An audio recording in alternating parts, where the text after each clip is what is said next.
tiny bit later or not. So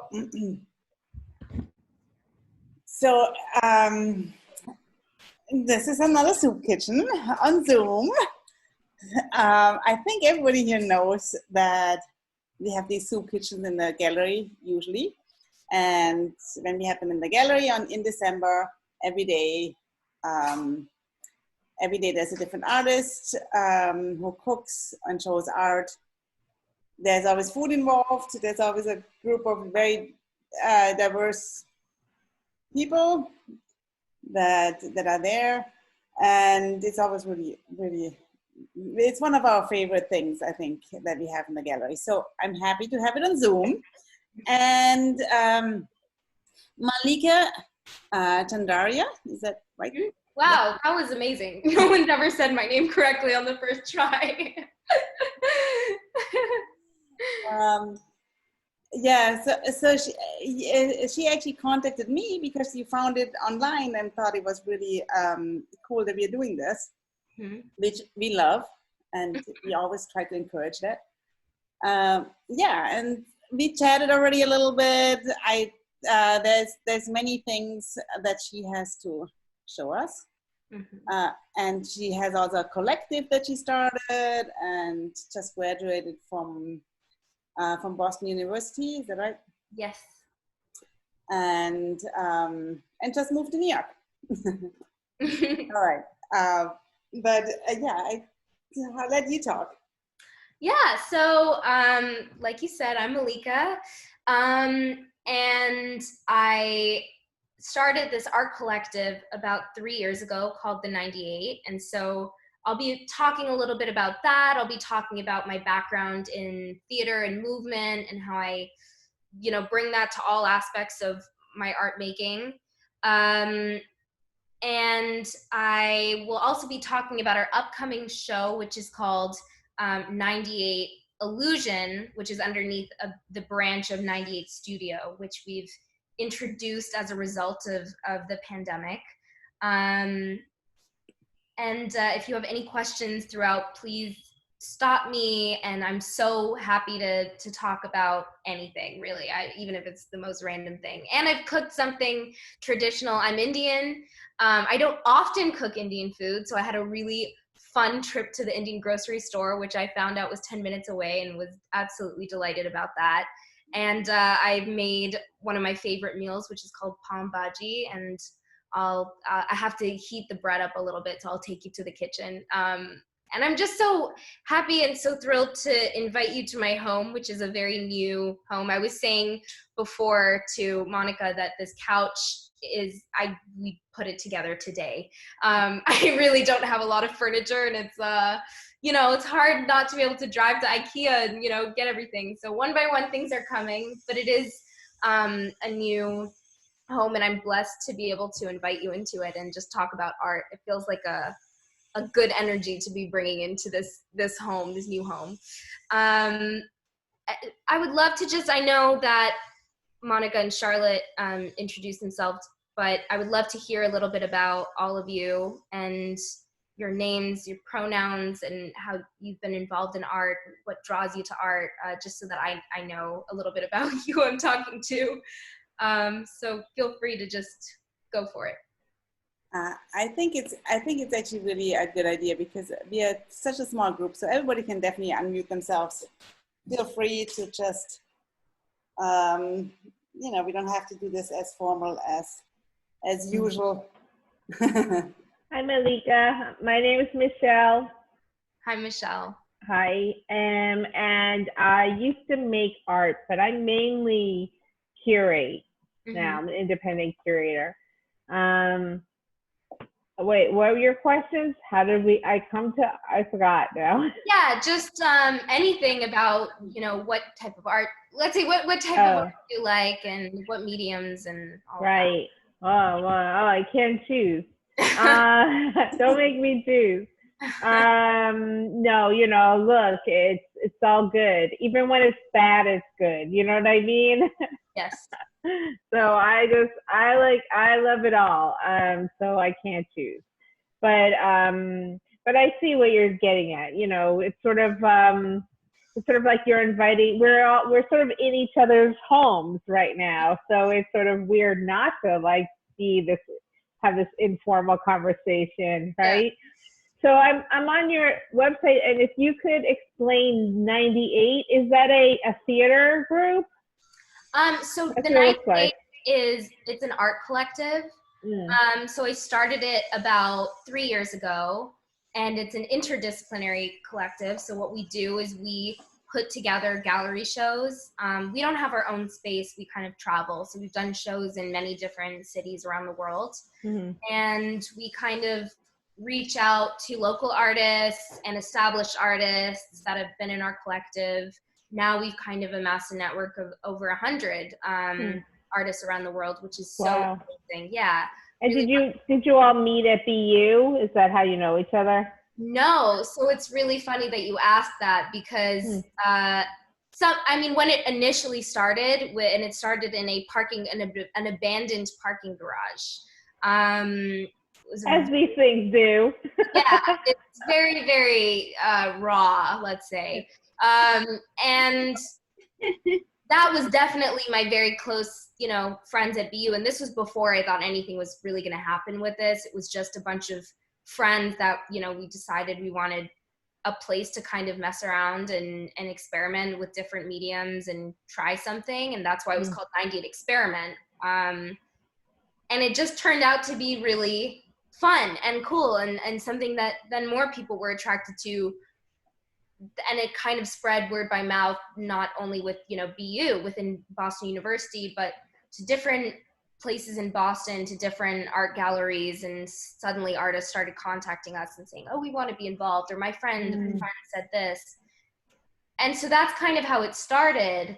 And then, that kind of, my friend of a friend of a friend was now in New York and in Toronto and all of this. And then some of the artists I really just met on the street. Like I just saw someone with the same camera as me, and I was going out taking photos, and they were taking photos, and I thought, why not?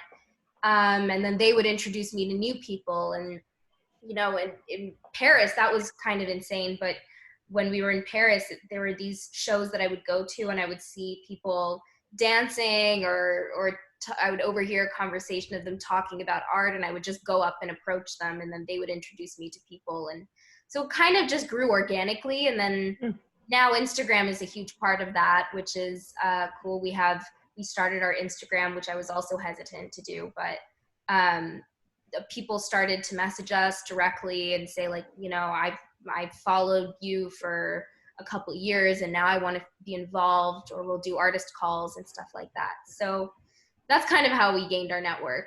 Right. So it's social media and also word of mouth, sort of like, online and real world, meshing. That makes sense.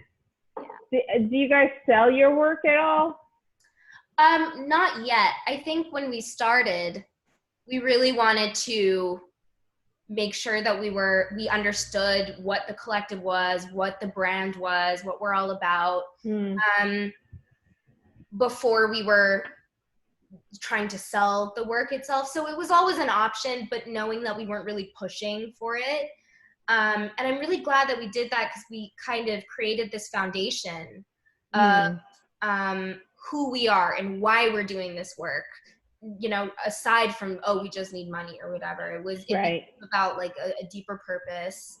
And I think that's why like everyone is really drawn to it and connected to it, and why I call it a collective, because there's the spirit of creating something fun and just trying something new. And a lot of these artists I push them to work outside a medium that they're comfortable with. So if they're a traditional oil painter, for example, but they've always been interested in mixed media and layering, I don't know, Mallika, I had this idea, but it's kind of crazy to like project something onto this oil painting that I did. Then I'll like try to really steer them into that direction.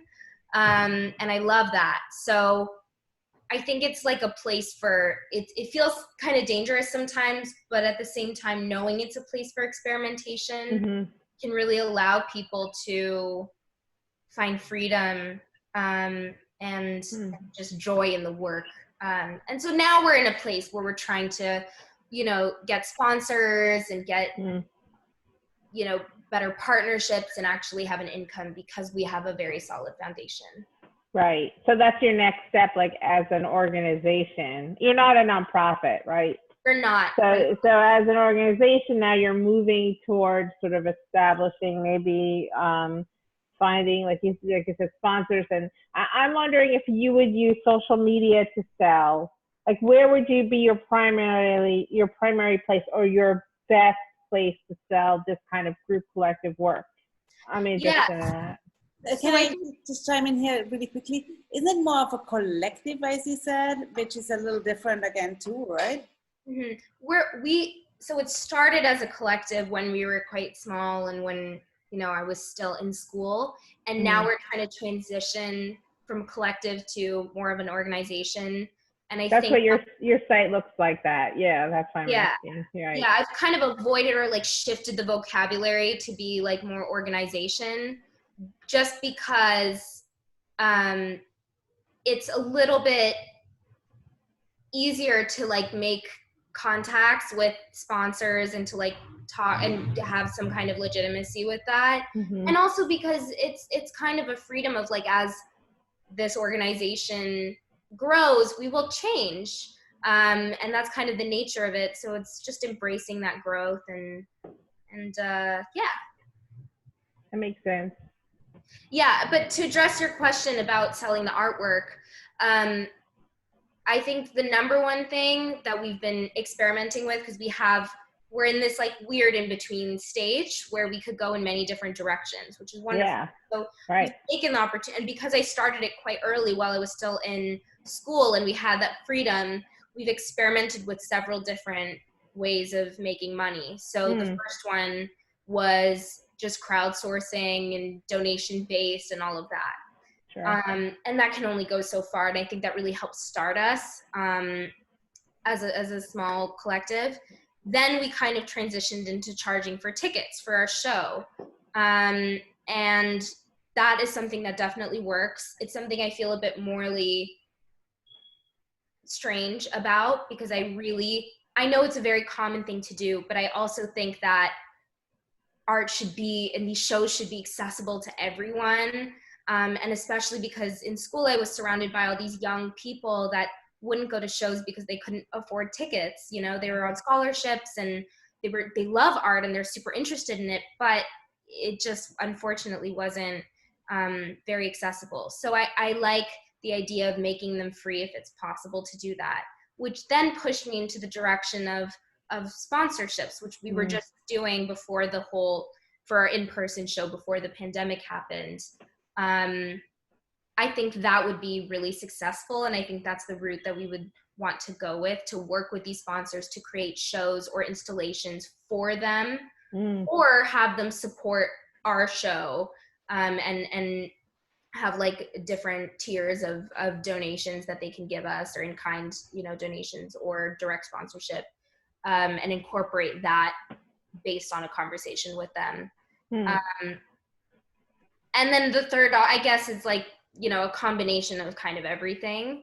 But I'm really curious when things start opening back up and it's actually possible to have an in-person gallery show, I would really like to pursue this model of sponsorships. Of like, I always like doing a 3-tiered, one big sponsor, or maybe 2 big sponsors, a bunch of local sponsors, and then like very, very small, like, just people, philanthropists, right. sponsors. So yeah. Right. Oh, that's so smart.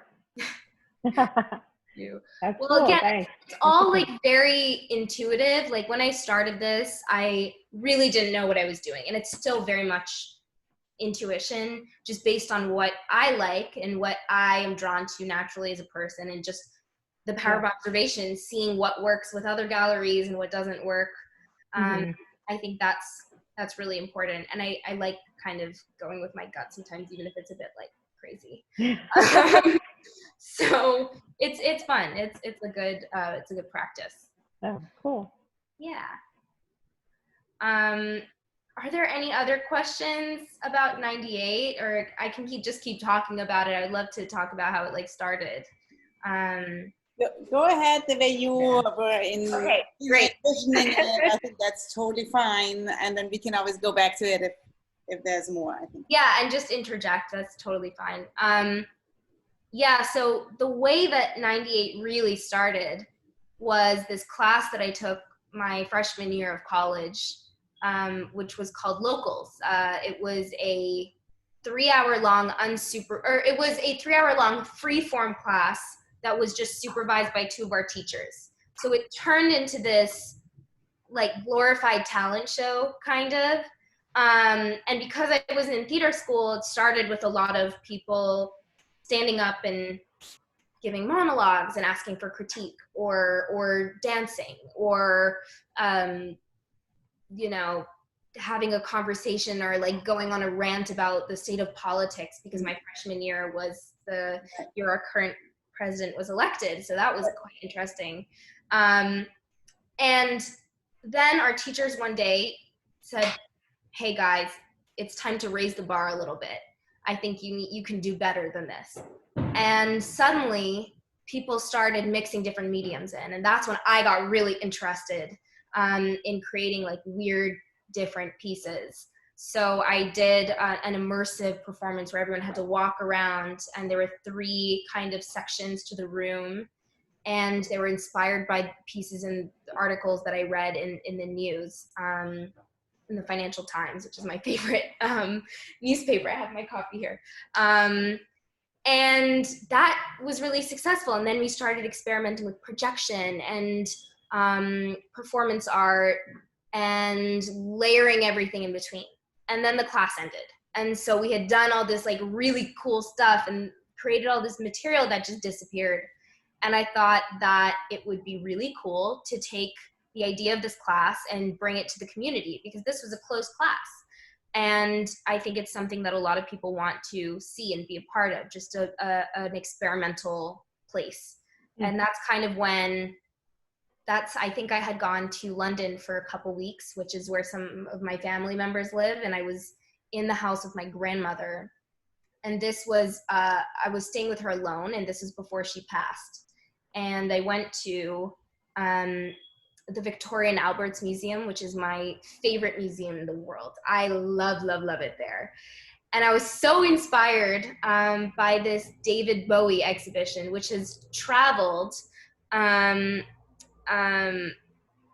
It's been here. It's been to Brooklyn. Oh, it's been to Brooklyn. Yeah, it has traveled, and I think I saw it again in Boston. But the actual way that it was curated was mind-blowing to me. I'd never seen a show like that before, that you put a headset on and then you leave it, and as you walk around, different music started playing and different, audio excerpts started playing. So as like a very young person, I was just totally mind-blown. And then I remember the last room, there was this huge wall of just his face singing, and it was the most awe-inspiring thing to me. And then I thought, I kind of want to do, and I also saw this, the most inconsequential thing was, there was like a case of little knickknacks, and I saw this kaleidoscope looking thing, and I was really interested in that. And I realized that the set designer for the David Bowie concerts, and who was also working with Pink Floyd at the time, he would design a set for these artists, and then he would look through this like weird contraption that he made that looked like, it would distort, it was an image distortion kind of thing.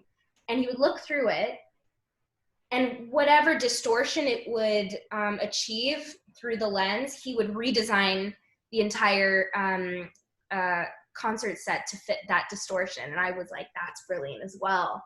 And I was just so inspired. And so I came up with the idea of 98 during that time, after that show, and also hearing about all the stories with my grandmother. I didn't want to interrupt you at all. Oh, yeah. And you just, I think this is super interesting what you're saying here. And I want you to keep going, but I just wanted to like make sure that you also know, right? Like we don't want to change your direction. Oh, yeah. I find this super interesting. This totally interests me. So, no, that's totally fine, and please interrupt me as much as you want. I'm totally. But I just meant to also say, like, if you want to actually accompany any of this with pictures, go ahead, right? Oh yeah, I can definitely do that. Because I have this. Because I know you planned that. That's why I was gonna say before. Yeah, for sure. Let me just pull it up. I find this super interesting, actually, how this came together, because it's very similar to how open source came together. Really? In a way, because it's so organic, right? Yeah. So you're talking about this, how, you know, it's all a very organic way on how you just created like a community there. Yeah. You know, this, right? Yeah, and it was coming definitely from a place from this mutual desire to just have fun and do something exciting. And so this was 98 Experiments. I don't want to block. Let me just move this over. So these are some of the images from 98 Experiment. So what we did is we went to this parking garage, that abandoned parking garage, and we lay these large white sheets on the floor, and I just got some friends. I honestly even picked some people up on the way to the garage and said, "You want to come with me? I'm doing something just for fun." And we went to this garage, and there were all these things everywhere, these pipes, and it was the top floor during the sunset. And some people had cameras, some people had charcoal, some people had there was like this balloon that we found, what's it called, it was like you can fill up balloons with this, like one of those machines. So we found that, and we were blowing up balloons. And I found a rolling staircase. And so what we did is put the rolling staircase in between 4 massive sheets of paper. And I had 4 people kind of go on their backs and just take pieces of charcoal in their hand and just draw. And I played music really loudly. And then the other half of the people were documenting. So, these are film photos that we just took to document the night. There was an actual film that was made, and we were all just kind of experimenting with what was around us. And that was kind of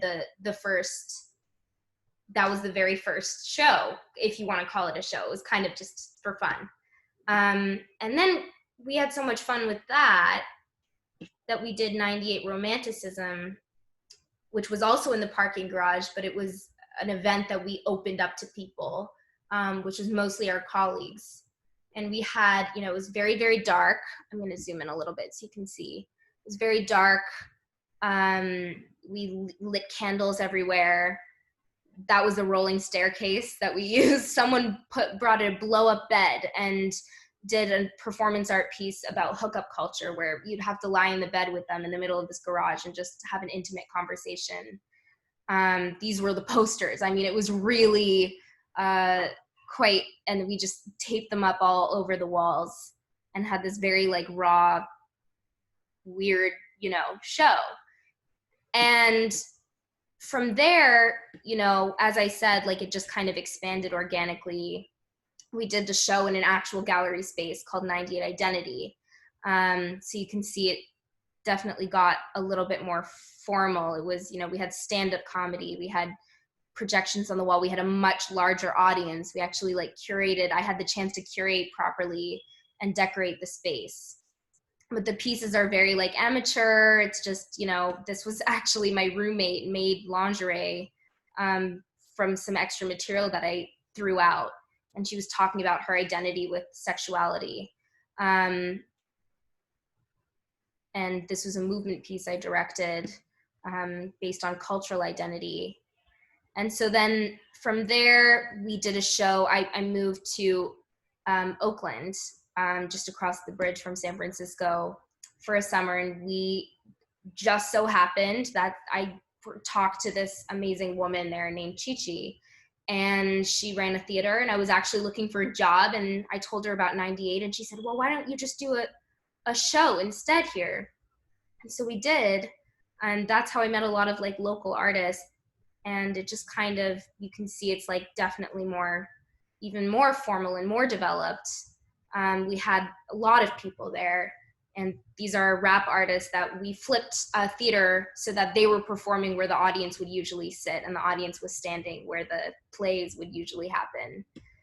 And after this show, I would say I was like, okay, I'm really gonna dive into this 98 now and try to make it something different. So then we had another show in Boston called 98 Light, which was in a much larger space. We had a band, we had, big performance pieces, we had lots of people, and so the turnout just kept increasing. And this was actually a really cool piece. This guy, Steven, he sat down with people and had them play a song that he would pick, and then he would draw their eyes as they listened to it. And so these are all people that actually attended the show. And then we did a show in Paris called 98 in Bloom, which was bizarre, and I can't believe that happened, really. Much more formal as well. So it just kind of would grow and change, and the scale of the installations were changing, the scale of the pieces were changing. This was by far the most international show. We had artists from Kiev, we had artists from Toronto, from Boston, New York, but then also all over Europe. We had people artists fly in for the show. Our latest show was in London. It's called 98 Spiral. And this was a really cool show because there's like 50 speakers all lining the walls of this gallery. And we could really use sound as an element of curation, and we would make sound like travel through the space, depending on what was happening in the show. And we also played with scent. We released different scents at different points in the show to complement what was happening. And there was podcasts and like live paintings that were created from natural pigments like this. So yeah, that's kind of a short history of all of the shows that we've done. And the upcoming one is 98 Illusion, which is this one, which is all about illusion versus reality. And I was saying earlier to Monica that this show was originally supposed to be at Jump Into the Light in the virtual reality arcade in New York. But then because of the pandemic, we had to delay it. And that's when we adapted our show to a virtual environment, which is, I'll show you a little bit, like I'll take you through the space, but this is kind of,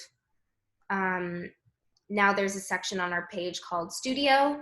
And so this is all about 98 Studio, which is, it's a process platform, and 98 Illusion will be underneath that platform to just show everything that happens in between shows. So now this is our show. This is Jump Into the Light. So we were able to actually 3D scan the space that we wanted to have the show in. And you can travel through the space by clicking through.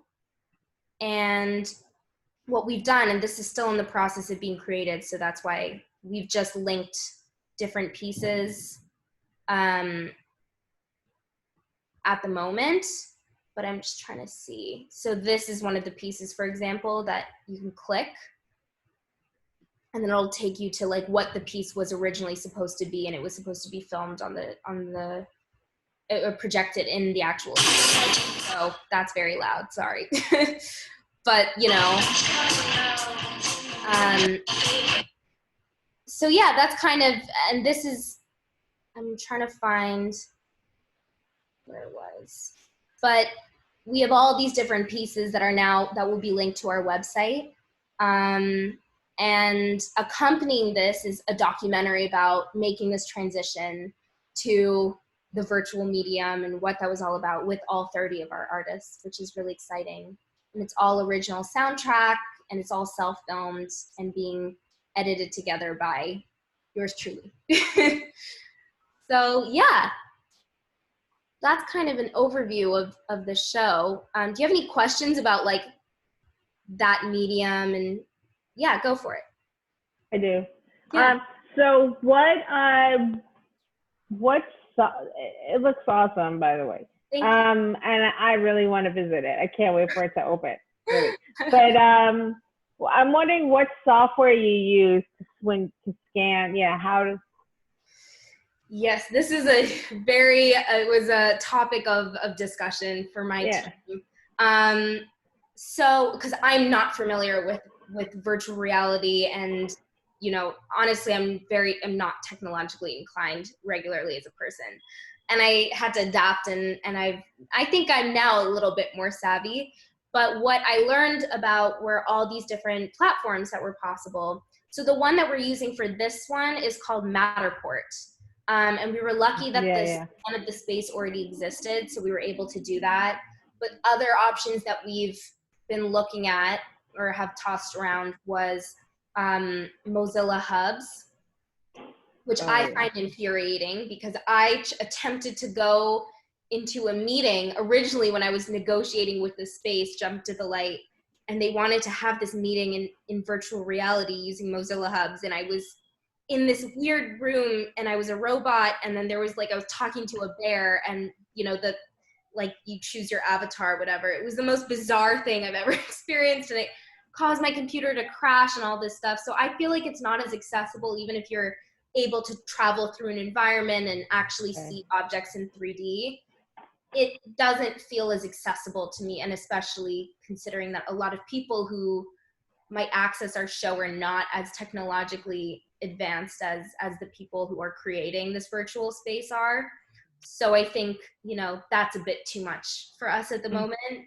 So we kind of push that aside.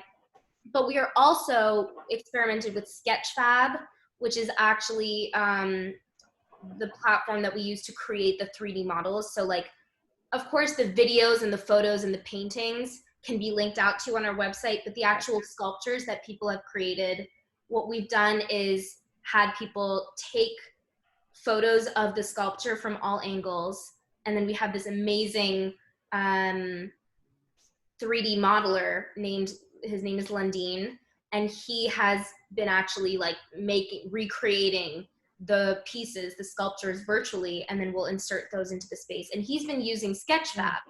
And so it's our theory that we can also probably insert the gallery space into Sketchfab as a whole and have a similar effect as Mozilla Hubs without it being super inaccessible. So that's another option. And then we talked to a representative from Google who created Tilt Brush, which is another virtual reality app. It's amazing. I mean, that was what really converted me to more of a lover of virtual art. So we've been seeing if there, and I'm still waiting to hear back from the guy that we were talking to about whether it's possible to make Tilt Brush a web application, and if it's possible to use it without being in the headset. Oh, it's called Tote Brush, Tote. Tilt Brush. I can actually just type it in the chat. Oh, thanks. Do you think you're ever gonna do a virtual exhibit again, or do you think you will have a exhibit in person where where you have the space to be a virtual place, a real place to go to, but then also have that virtually be available? I think I never thought I would say yes to that question, but the more that we've been investigating this and playing with it, the more I'm kind of sold on how it's a really great curatorial tool to be able to see everything in a 3D model. And before we actually do the show, it's great for the artists, especially a lot of the artists that we work with remotely. So I'm kind of more in favor of it now.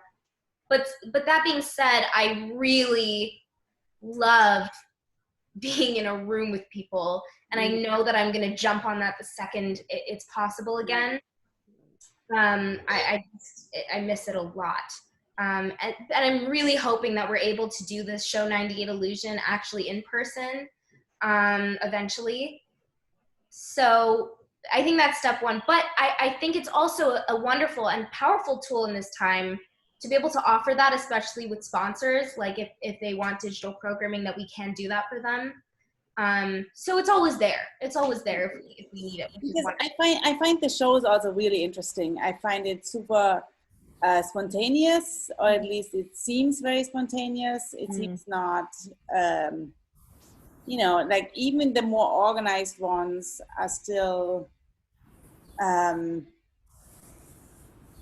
there's just a lot going on, and that often helps for it to be, I guess, also more accessible. And I think the way the art that you choose, or maybe you don't even choose it so much. Maybe that's really what comes together kind of organically, right? I don't know. That's maybe a question more than a. Yeah, I mean, I think, you know, there's the place that I come at it, which is like I start with a theme. This is kind of like the process that I've been going through with our artists, is start with a theme, and then I'm, you know, in my room for a week straight creating a pitch and really thinking through the ideas, and painting a picture, like a nice container for the show. So like for the 98 Spiral, the show that we did in London, that was all about liminality and what it's like to be in between. And I did some investigating into the rites of passage, which is often described in a lot of research papers and academic, when liminality is examined in an academic context. There are the 3 rites of passage, which is initiation, separation, reunification. And like the best example of that is a wedding. You know, you initiate with the proposal, then the bride and groom are separated traditionally, and then you are reunited and get to spend, you know, forever together. So I was really interested in that, and we structured the show then in 3 parts of initiation, separation, reunification. We had our artists change their pieces to reflect those themes. And so then what I would do is, after coming up with the concept of the show, I would reach out to as many artists, do an artist call, and just send this pitch out to as many people as possible. If the artists say like, okay, we're really interested in this, then we all get together, normally in person, but this time it was done over Zoom. And also it is actually, there's a lot of like Zoom-like qualities to it, because people are a lot of the artists are international. So it's an accessible way to bring everyone together. And we basically have a brainstorm session where all the artists come together in one room. And we don't talk about the art, you know, in the mediums specifically. We just talk about the concept and the theme all together. And it's a very open discussion. And once we have all taken our notes, then I say, okay, go away. We've now all connected together. And I would love for all of you to send me a project proposal based on this discussion. And then I'll go through the project proposal with each artist, talk it through with them, and then give them kind of like a timeline based on whether they work in a very structured way or in a very like, you know, they need to be unstructured. We'll kind of come to an arrangement in that kind of way, as long as they meet the deadlines. And then we'll come together for the show, and I will basically, during the time where they're creating the piece, is when I kind of do this crazy sticky note situation where I get on the floor and I basically map out the floor plan of the space that we'll be in, and I'll curate everything based on like an intuitive flow. But it's often thematically linked. And then the artist will come to the space, and I'll have put sticky notes on the walls of, okay, this is where you are, this is where you are. And then we'll spend the day together all creating and setting up our pieces, and then the show happens, and rehearsing if there needs to be any rehearsal. And then, yeah, the show kind of happens. So there is a lot going on, but it feels, at least I hope it does, it feels cohesive in a weird, inexplicable way, just because the artists have been on the same mental wavelength together the whole time. But at the same time, I always encourage people to follow their impulses and to create that impulsive nature and quality to their work, because it's really refreshing then as an audience member to kind of feel like you're in a playground and that you can run around and touch things and talk to people. And, you know, it's kind of remarkable how little social media that we've had record our pieces, because everyone's phones are away, because, you know, they're distracted by everything that's happening around them. It's been fun. Wonderful. How did, oh, sorry. You go. Michelle, ask a question. Yeah. I'm just wondering how, okay, because, okay, I'm thinking like, okay, I'm visiting this show. How do I know what I'm supposed to do? You know what I mean? Where I'm supposed to stay? Because it sounds like, yeah, it's really well curated, and you probably, I'm sure, Mallika, you have this map that you want us to, like, you're pushing us to go from point A to B to C, very much like the David Bowie, you know, moving along with the music. So how do you communicate that? Yeah, so I guess a part of it is just a subconscious push, where if you see a piece that has to do with, let's say, taking this show, a piece that says "fuck illusion," which is in our show. There's a series of paintings that one says "fuck" and one says "illusion," and they kind of switch under black lights, and it's this anti-illusion piece. And then next to it, you might have a directly conflicting piece that's in conversation with the last one, so you naturally feel inclined to say, oh, this piece is responding to this piece, now I kind of want to see what that's about. And so there's kind of like a natural conversation that all the pieces have with each other that allows them to flow. So that's kind of part of it. Me just intuitively thinking, you know, what are people going to, if I'm here, what are people going to be interested in next? If they turn to their left, they'll see this piece. If they turn to their right, they'll see this piece. So kind of how that works.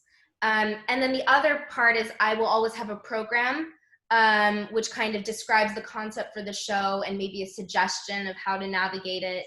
And because there's often performance art in our shows, I'll schedule it for, at this time, you know, this performance is going to happen. And so audiences will naturally gravitate towards the place where the band is, if the band is performing, or the place where the performers are standing very dramatically because, you know, the piece is going to start.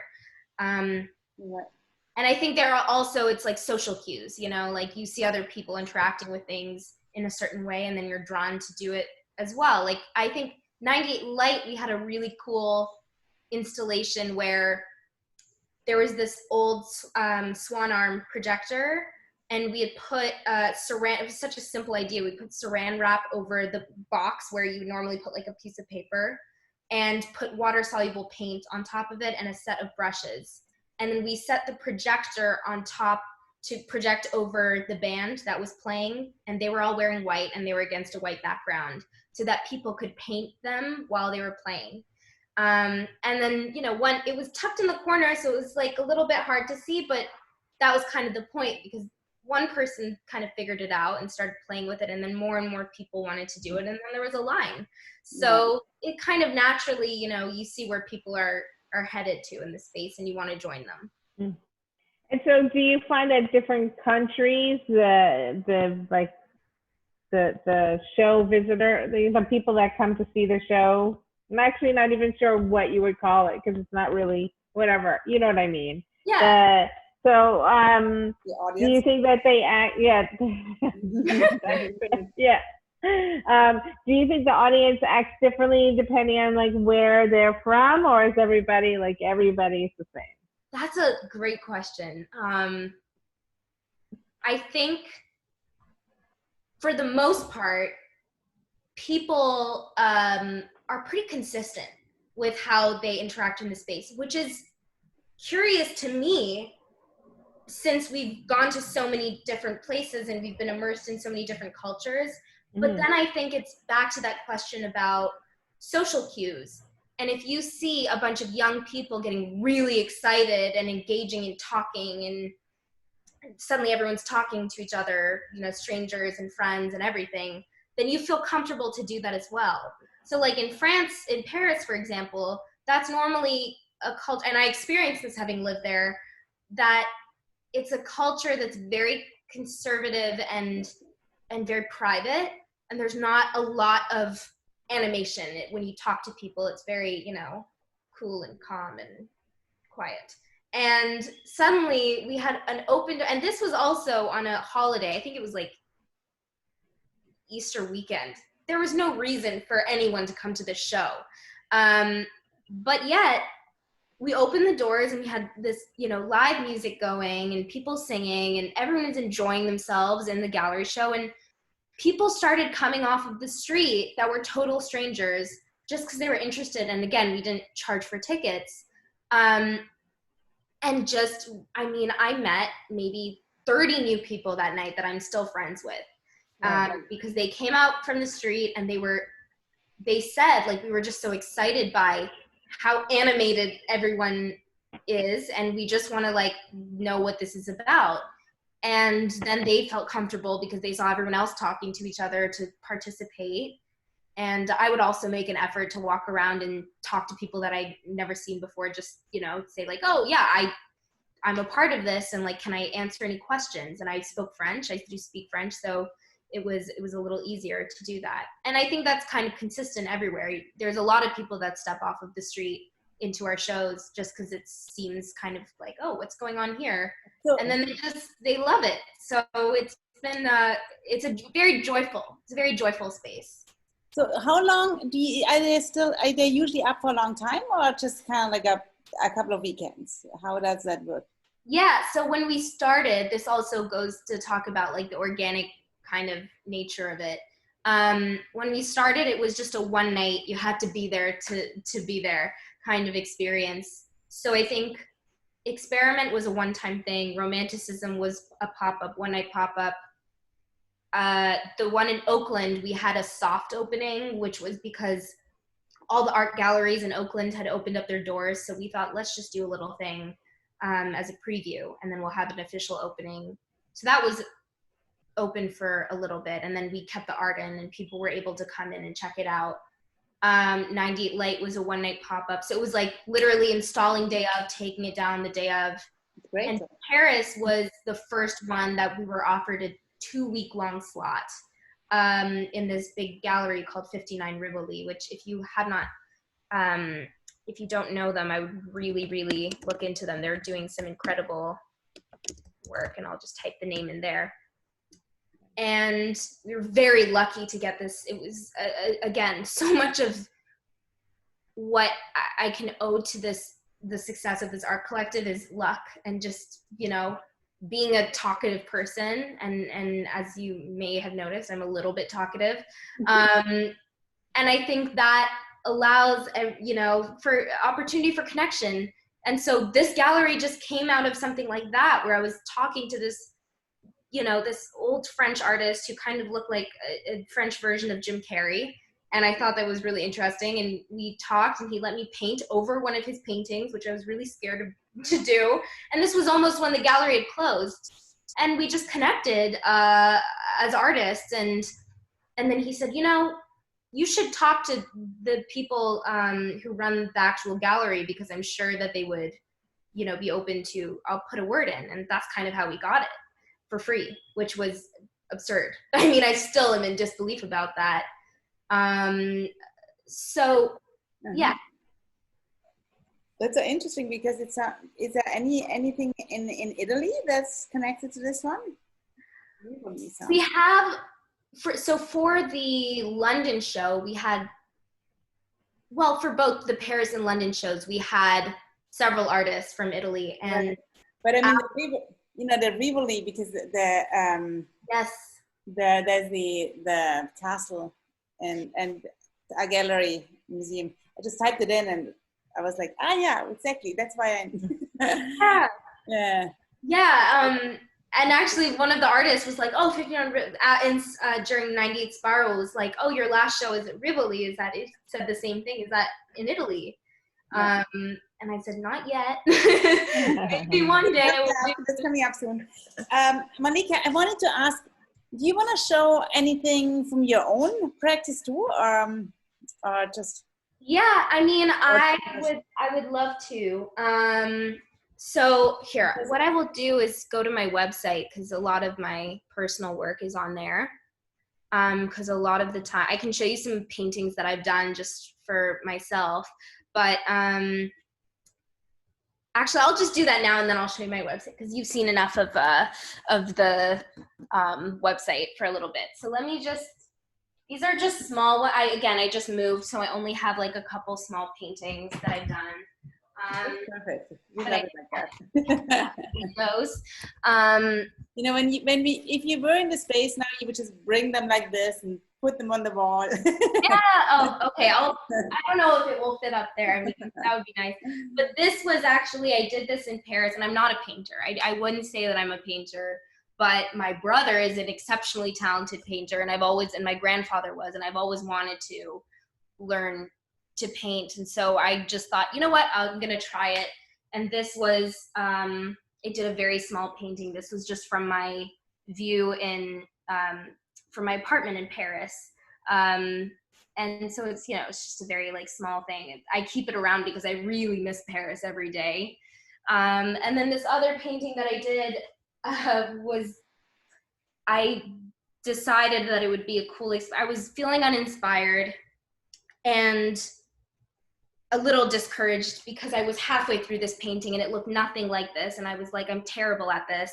And so I thought, what if I just turn off all the lights and play music really, really loudly, and I just don't see what colors I'm picking, and I just start painting something. So I just said, let me be spontaneous and let me just try something different and experiment. And I did, and it actually turned out to look exactly like a banana. And I had no idea what colors I was using. So this was kind of course I touched it up a little bit, but this was mostly in pitch black that I painted this. And it was just, it's a fun, Yeah, it's a banana. Yeah, I looked at that and I thought, the banana with two ends, right? No, yes, two it's a symmetrical beginnings. Yeah. I like that, a banana with two beginnings. I renamed it to do that. So yeah, that's kind of some of the paintings that I've done. A lot of the work that I do is in my journals. I treat journals like chapters of my life. So I title them. I think my most recent one, which was before the pandemic, actually, funnily enough, was called The Chronology of Absurdity. And then I was like, wow, I really had a feeling of what was coming, maybe. And this was one of my first notebooks that my brother gave me, which is from Tate. And so like all my ideas, this was actually, it's funny that I had no idea that this was actually the notebook this is like the very first page of the notebook after I went to the David Bowie exhibition and I wrote the 98 pop-up, and it was like the very first time I came up with the idea. And it's all about mirrors versus windows versus black holes and blind spots. And it was just me writing, free form about all these ideas. And so I kind of just tend to, there we go, David Bowie. Very, very interested in David. And I also had this book that I keep on hand all the time, which is the art book that I got from that show. It's very worn out now, but it shows the evolution of David Bowie's style from the beginning. And I was fascinated by the fact that he could start looking like this, as this like handsome young mod man, and then somehow transition to that. I was so inspired by that, and I think that's been a huge principle for 98, that, we don't have one logo, and each poster completely changes the aesthetic of the collective, because I think it's really important to evolve and adapt and constantly be changing. So I've always looked at 98 kind of like modeling it after how David Bowie like changed and transitioned and grew. But it's great that David Bowie is also my hero. Yeah, he's amazing. I have not open source, but 71. Well, I'm also, talking about influences. I think my mom and my dad have had a huge influence over my work. And I did not grow up listening to modern music. I still don't really know modern music. I only listen to 60s, 70s, 80s music. That's like that's what I would call my music, which sounds crazy, but and so all these influences that my mom and my dad kind of brought me up with have lasted. And that's why, you know, I'm pretty sure I was the only young person walking around at the show, but I just loved it. I absolutely am fascinated by how icons from this time period still have impacts today, and how a lot of young people aren't even aware that most of the artists that they're obsessed with are obsessed with people like David Bowie and Andy Warhol and Basquiat and all these people that were at the forefront. So yeah, that's kind of a little bit about my influences, and I can show you, let me just go here. So this is my website. And so I direct theater. And so I've done a lot of plays here, and I haven't updated it, but the most recent play I directed was called Bella Luna, which was a new play that was my thesis, and I did it over Zoom.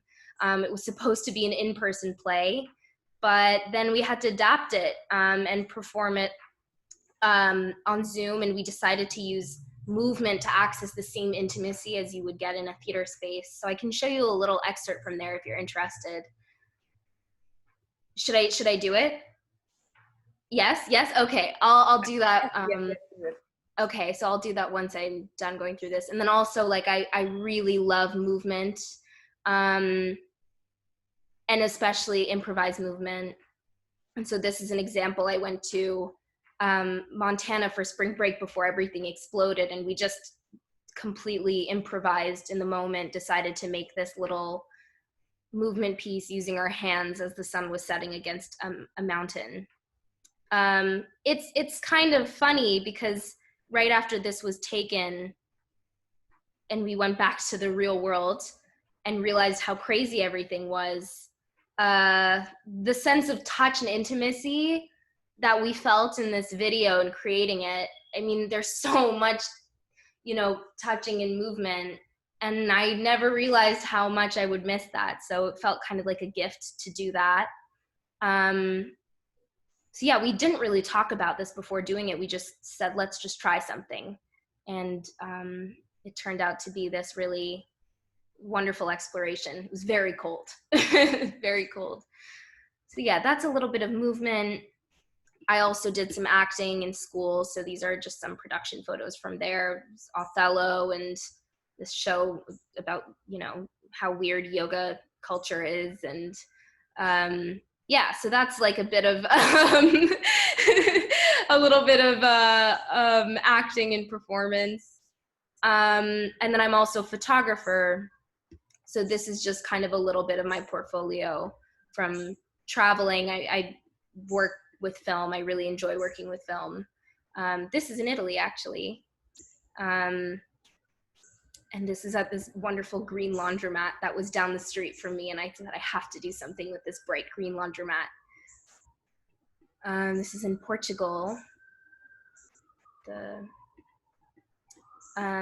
yeah, this is Iceland. So I've had the chance to travel a lot, which has been really amazing. This was actually at the Harvard Arboretum, which was, you know, it was nighttime, and so we decided to use the flash, and it created this really cool effect. And these were my roommates in college, and we had these red and blue studio lights, so we just decided to use that, you know, Allston, Massachusetts rooftops as well. So that's like a little bit of my photography. And then I don't know if you can see my desktop right now, but I will just pull up, or let me just see if I can switch this over. How do I get back here? Stop share. And then I'm going to share my desktop. Okay. Please don't judge me for my very messy desktop. It's a bit chaotic right now. Let me see here. There it is. So this is just a little sample of the directing work that I did for my thesis for Bella Luna. Hopefully it will open. And if it doesn't, then I will, there it is. And I'm just gonna turn the volume up so hopefully you'll be able to hear this. So this is just an excerpt of like how to address intimacy using movement on a digital platform. It's just a couple minutes long. Let me know if you can hear it. I'm not in the mood. Is this about the weight comment? Yeah, it's about the fucking weight comment. What else do you want me to say? You know I've been worried about how thin you've gotten. You know I think you're the most beautiful person alive. Don't be so sensitive. It was meant to be a good thing. I'm not being sensitive about it. I think I'm mad. I'm allowed to be mad about that. I'm sorry, okay? No, you can't just say you're sorry and it's done. What else am I supposed to say? I'm sorry. I'm sorry. Stop. Don't touch me. Hey, whoa. Okay. Takes his hands up, backs away from her. But before he can, Five grabs him and kisses him. But it's mechanical, like two machines trying to replicate sex. Quick and rough. Everything freezes. Five places A's hands on her in different ways, trying to make it feel right. Place and replace, but nothing feels normal. Hold me. Hold me because you love me. Hold me like you want me. It's intimate, yet there are thousands of miles between us. I say you are a love that's above me, holding me as the only star in the universe. But your face, your words disappear into the darkness of eyelashes meeting, lips hesitant. This feeling of your body isn't starlight. I could say no or end it, but I don't. Even when you don't touch me, your hands are on my skin, but it's not touch. She aggressively pushes him away. Hold me like you see me from my hair you grip onto, down to my toes, clenching onto the sheets. Hold me like you want me. Hold me like I'm starlight. I need you to hold me. Why won't you hold me? A clock ticking. Yeah, so that's kind of a little sample. I don't know if you were able to hear that properly or yeah. Yeah. It's amazing. Yeah. Oh, thank you. Thank you. I really appreciate that. So, you know, this whole show was directed in about a month. We worked on it. We had one rehearsal a week for 3 hours at a time. And it was a new play, so it was still being edited as we went on. And then we had this, and the play was, the premise was that these 5 women, it's set in the future, and 5 women are sent to the moon by NASA to blow up the moon. And one of them has to do it. And then there's these flashbacks in the past that kind of show how they got to that point. And it was, so this is one of the characters whose name was Five, and how she ended up escaping to the moon because she was in this relationship that was toxic. That was a toxic relationship. So yeah. And that's honestly where I learned a lot about the power of creating intimacy on a screen. And I did not want to do this play on, I'm a theater person, you know, I didn't want to do it on a screen because I thought, you know, I'm not a director of film yet. And I didn't go to school for that. So why should I do that? But I learned that there's this weird in between of film and theater that can exist. And I'm there now, I think, and I've learned about that.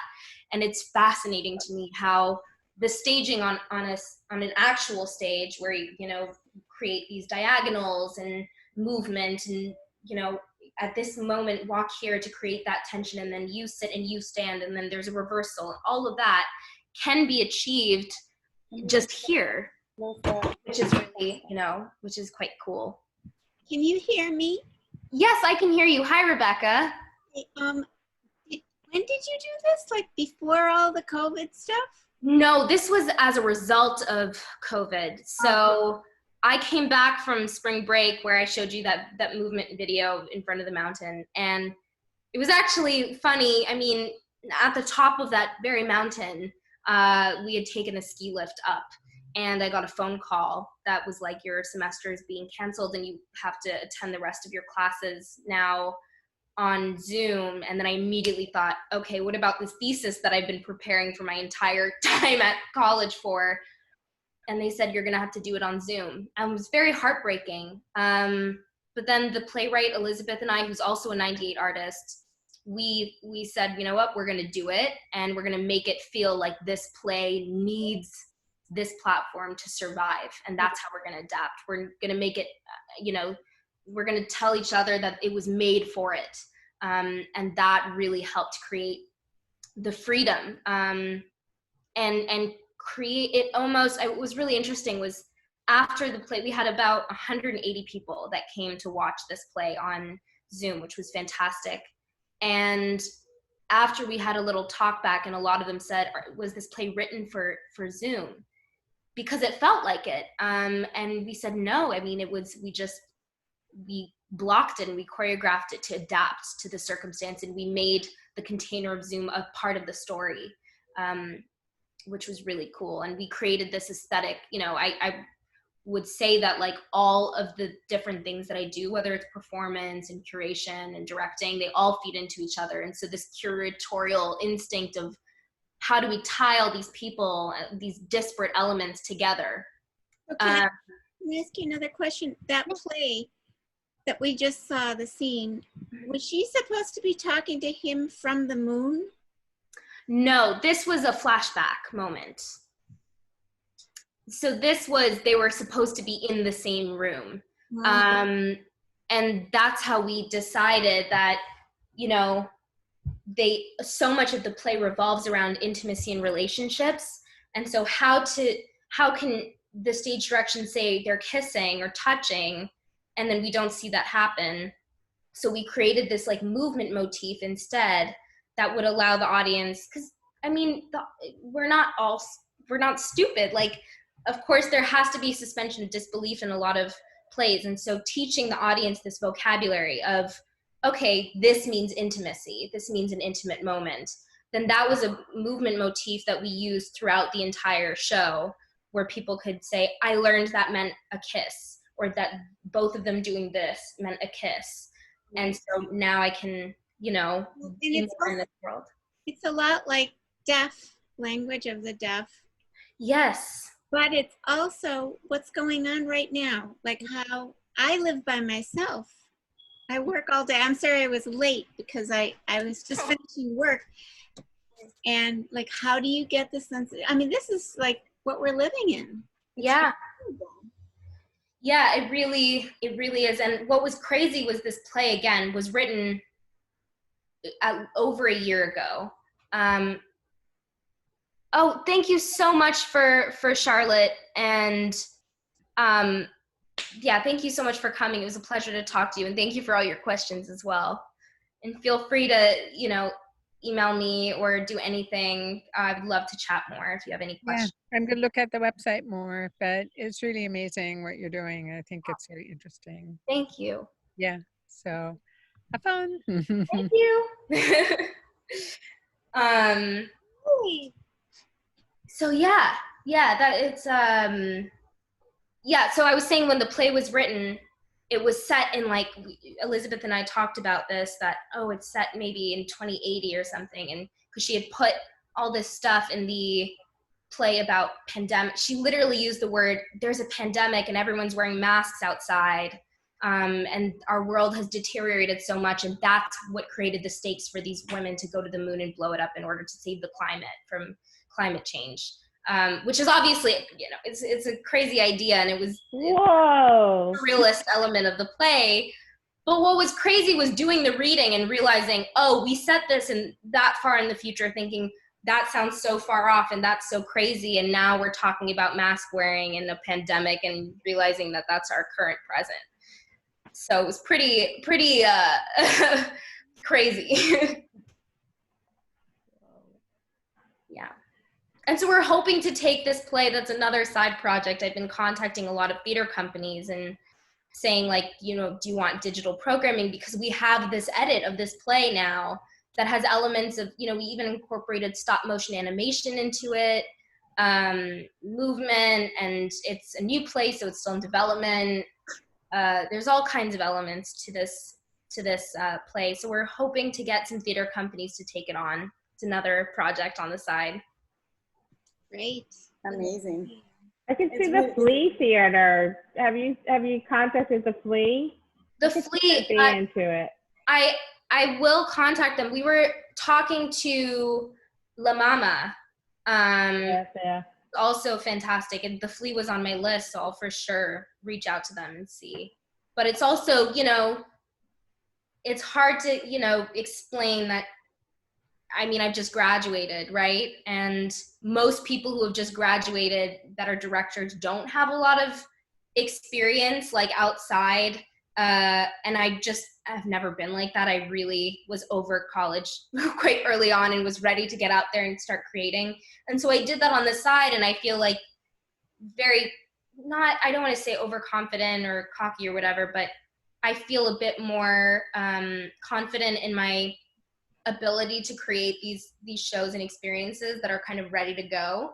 And so it's a little challenging to kind of say like, oh no, I have experience, and like this isn't a brand new, like fresh-faced, you know, completely naive person coming at this. Of course I have a lot of growth to do and a long way to go, especially when hearing about like all of the amazing work that open source has done, but I'm not brand new, so there's a little bit of everything. Yeah, but you know, I think on top of that, I hope that people are also interested in fresh things. I think that's right.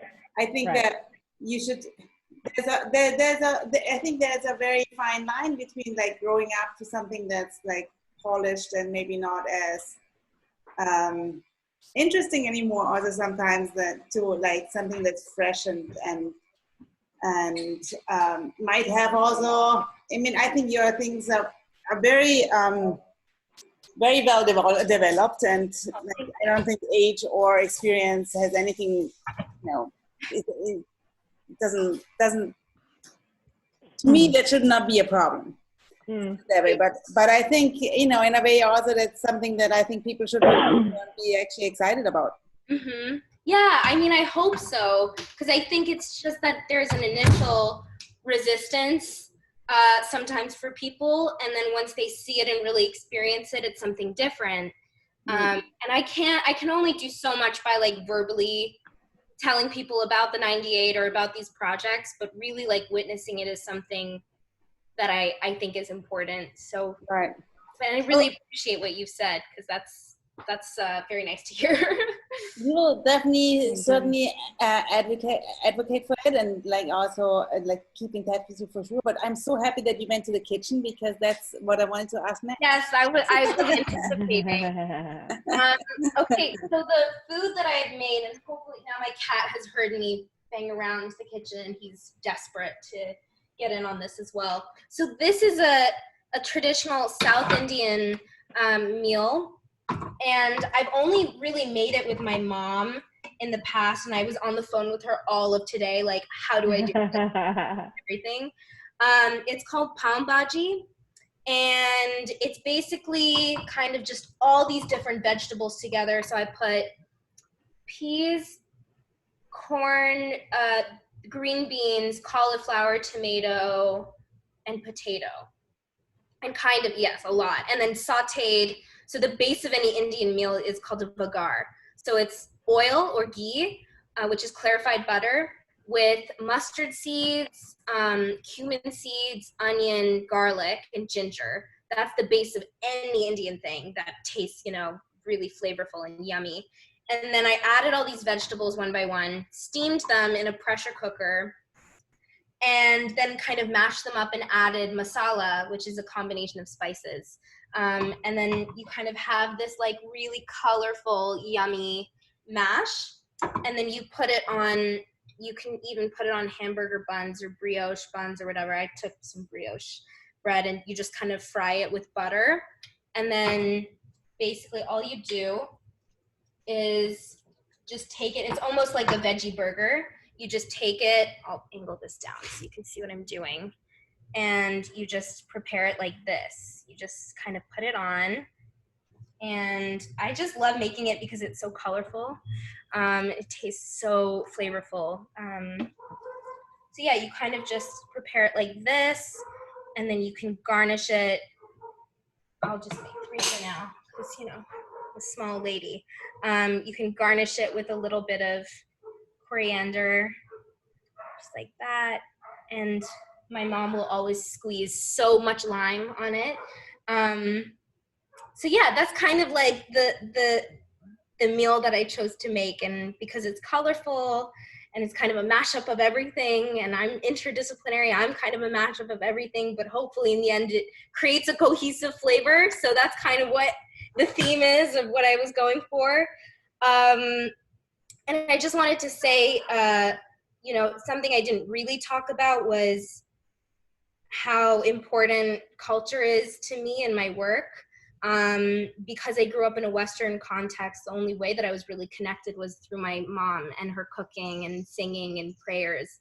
And so she told me, and I'm just doing this for her, she said that no matter how many people come or whoever, please share this with them, that Ganesh, which you might have heard of, is the elephant god. He has an elephant head. Everyone loves Ganesh because he has an elephant head. And so body of a man, head of an elephant. And there's a great story behind that. I can send you a link to read it because I know we don't have a lot of time left.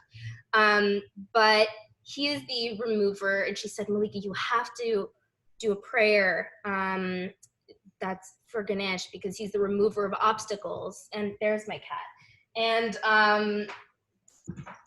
And you know, you're doing this over a screen, and so remove the obstacle of the screen and invite them in your home, whoever comes, and you know, with this meal. So if I can do a little bit of the prayer for you if you'd like to, if you want to hear it. And yeah, so this is a Hindu prayer which is for Ganesh. And I'll position it properly so that I just have to be wary of my cat. He'll just eat anything. So I'll just leave this up here. Hopefully he won't get it. And I'll just set this up here. And so you normally do this kneeling on the floor. So just like this. And I'll just sing the prayer. I learned it when I was really young from my grandmother. So it's another nice thing to be able to bring her to this. But okay, so it just goes like this. Vakratunda Mahakaya Suvrikoti Samaprabha Nirviknam Guru Me Deva Sarvakayeshu Sarvada. Yeah, so have a wonderful night and a wonderful dinner, and I hope you enjoyed that. Thank you. Thank you. Oh, that was so great. That was amazing. The whole evening was really special. Yeah. Great. I'm so glad. great. Thank you for letting me do this. I have felt so welcomed, and You'll definitely stay in contact because I certainly want to follow up. I really am very, very excited about your work. I think it's amazing. Oh, thank you. Yeah, great. So we'll definitely, thanks a lot. Thanks so much for doing this. Thank Yeah, you. thank you. Have a wonderful night. Yes. Bye. Eat well. Bye. Bye. Bye. Bye-bye.